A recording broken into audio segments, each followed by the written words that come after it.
resulta ng kapalaran ko. Kasi alam ng Diyos na kaya ko. Sa edad kong to, napagod na akong magmadali. Kaya lahat ng ginagawa ko ngayon, ini-enjoy ko na lang. Siguro sa dami na rin ng aking pinagdaanan, napagtanto ko na ang buhay ay mas malawak at mas mahiwaga pa sa mga problemang dumarating sa buhay natin. Tumatanda na tayo, baka sa kakahabol natin sa masagana at maayos na buhay, ay hindi na natin na-enjoy ang buhay.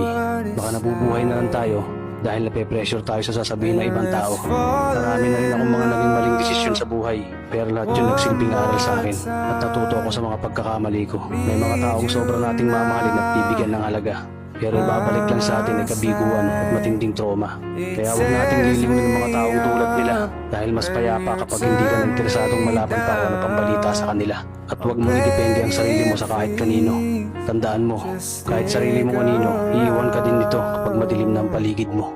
Kailangan natin matutunan na huwag ikumpara ang sarili natin sa iba dahil hindi natin laban ang laban nila. Karera mo to, hindi nila karera. Dahil ang buhay ay hindi naman nasusukat sa kung sino ang mayaman, kundi kung sino ang payapa. Kaya galingan mo lang palagi tol dahil napakaraming tao mo panghusga.